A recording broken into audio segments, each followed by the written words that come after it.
我于2024年5月份部署到南苏丹任务区，主要负责日常的巡逻和社区警务工作。到了南苏丹朱巴市区之后，我发现这里的群众生活比较困难。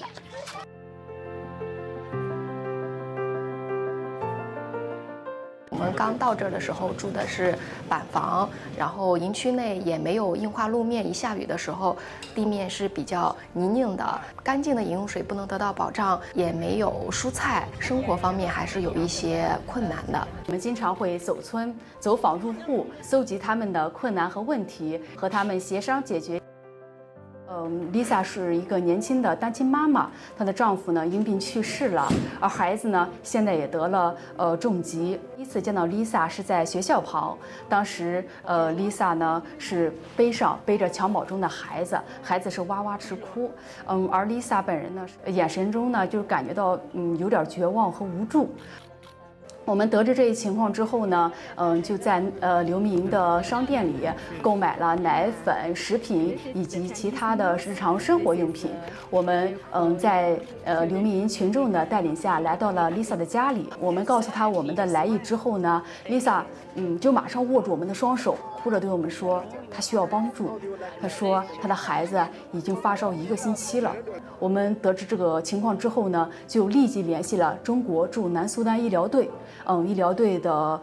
队员们和医生也对孩子开展了救助。过了一段时间，我们下次再去走访 Lisa 家的时候，Lisa 的孩子也已经完全康复， Lisa 的脸上也展现出了久违的笑容。那一次呢，我们就告诉 Lisa， 以后生活中有什么困难都可以联系我们中国维和警察。流民营的生活是比较艰苦的，基于这个原因呢，我们警队多次自发的组织捐款捐物，对流民营内的流民进行帮助。有一次我们去流民营的学校进行捐助的时候，我遇到了一个小男孩，然后他跟我讲了他学习的事情，然后我鼓励他要努力学习。在协助 Lisa 的过程中，我就认识到了我自己维和使命的重要意义。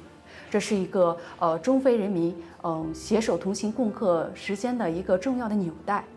他们给我起了个外号叫 Hard Working Juan， 就是努力的Juan。因为我作为一名中国维和警察，代表的是中国的形象。我在日常工作中以服务于南苏丹任务区为重要的职责，无论是任何困难的工作，我都会尽自己最大的努力，高质量的去完成。中国维和警察能够把我们中国人热爱和平的理念带到世界上最需要和平的角落，所以我觉得这是中国维和警察存在的意义。成为一名维和警察一直以来是我的梦想。作为一名中国女性警察，我也要为我的国家，我也要为中非合作提供我自己仅有的力量，散发出我的光和热。